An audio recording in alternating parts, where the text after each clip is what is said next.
దానికి అంతలా ఆలోచించాల్సిన అవసరం లేదనుకుంటా. ఏంటి ఆ గుసగుసలు? ముందు నేను చెప్పింది చేయండి. నిఖిలా, జయమ్మకి ఫోన్ చేసి రెడీ అయిందో లేదో కనుక్కో. నేను రెడీ సుమిత్ర. గుడికెళ్ళి లక్ష్మి పేరుతో అర్చన చేయించి ప్రసాదం తీసుకొచ్చాను, అందుకే కాస్త లేట్ అయింది. అవునా, చాలా మంచిదక్క. లక్ష్మికంతా మంచి జరగాలి. ఇలా మంచి విషయాలకి మమ్మల్ని అక్కడికి వెళ్లేలా ఆ దేవుడు చేయాలని కోరుకుంటున్నాను. అదే జరుగుతుంది, చూస్తూ ఉండు. ఇక మీదట అంతా మంచి జరుగుతుంది. సరే సరే, లేట్ అవుతుంది, వెళ్దాం పదండి. అవునవును, త్వరగా వెళ్దాం పదండి. అక్క వెయిట్ చేస్తూ ఉంటుంది.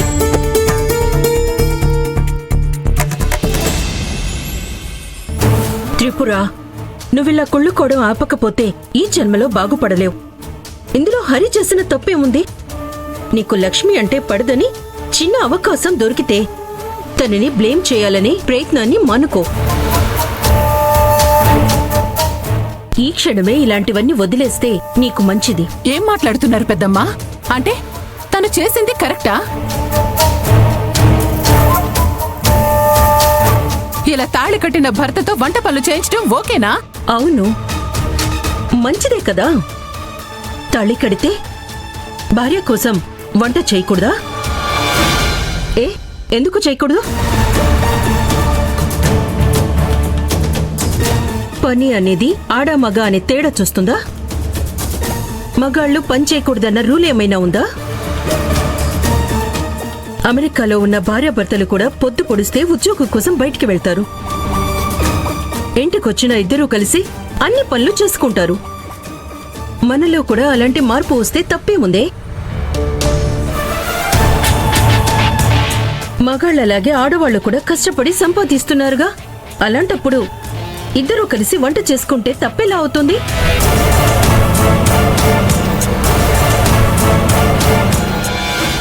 శభాష్ హరి, ఎవరు ఏమన్నా నువ్వు నీ భార్య వైపే నిలబడ్డావు చూడు. నీ క్యారెక్టర్ సూపర్ రా. అవునరా, నువ్వు చేసింది కరెక్ట్. ఎవరో ఏదో అన్నారని మనసు మార్చుకోవద్దు.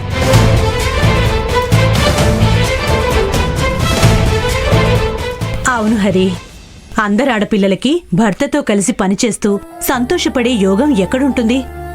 నువ్వెప్పుడు ఇలా లక్ష్మికి సాయంగా ఉండాలి. మీరంతా ఇలా మాట్లాడుతుంటే నాకు చాలా ఆనందంగా ఉంది. ఏమండి, మీరు సహాయం చేసినందుకు కూడా చాలా థ్యాంక్స్. కానీ దీనివల్ల వదిన అత్తయ్య బాధపడతారంటే మీరు నాకు సహాయం చేయడం నాకు కూడా ఇష్టం లేదు. ఏమండి, ఇదంతా నేను చూసుకుంటాను. మీరు హ్యాపీగా అందరితో మాట్లాడుతూ ఉండండి. అది కాదు లక్ష్మి, నేను ఇంకేం మాట్లాడకండి. అత్తయ్య మామయ్యతో మీరు మాట్లాడుతూ కూర్చోండి. అన్ని పనులు నేను చూసుకుంటాను.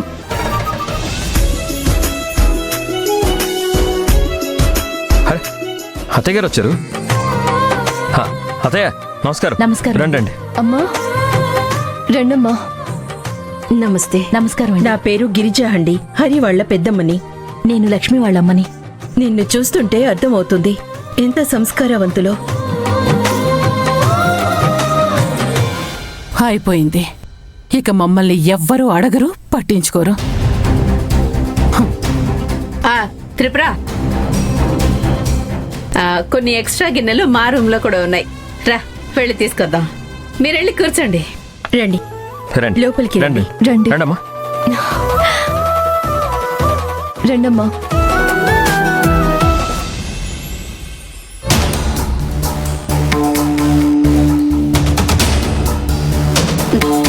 ఇప్పుడు ఏం చేయాలి? ఆ లక్ష్మిని ఇలాగే వదిలేస్తే గిరిజ దగ్గర మార్కులు కొట్టేసి ఆస్తి మొత్తం తన పేరు మీద రాయించుకునేలాగుంది. తర్వాత అంతా ఆ లక్ష్మి అనుకున్నట్టుగానే జరుగుతుంది. అప్పుడు మనం ఆ లక్ష్మి చేతిలో ఓడిపోయినట్టు అవుతుంది. కంగారు పడుతున్నావెందుకమ్మా? ఇంకా టైం ఉంది. ఫ్యూచర్లో ఏం జరుగుతుందో ఆలోచించకుండా ఇప్పుడేం చేయాలో అది ఆలోచించు. ఇంకేం ఆలోచించమంటావే? నిజంగానే నాకు భయం వేస్తోంది. ఈరోజు ఆ లక్ష్మి వంటలన్నీ రుచిగా చేసి తీసుకెళ్లి ఆ గిరిజ ముందు పెడితే సునంద దృష్టిలో గొప్పదైనట్టు ఈ గిరిజ ముందు కూడా గొప్పదని సర్టిఫికెట్ సంపాదించుకునేలాగుంది. అప్పటిక మనం ఏమీ చేయలేము. ఆ లక్ష్మీదే పై చెయ్యి తను చెప్పిందే వింటూ పెట్టిందే తింటూ బ్రతకాల్సి వస్తుంది. ఏదోటి చేయాలి త్రిపుర. అలా జరగనివ్వనమ్మా. నేనుండగా ఎట్టి పరిస్థితుల్లో దాని చేతికి అధికారం ఇవ్వనివ్వను. ఏం చేయాలో ఆలోచిద్దాం.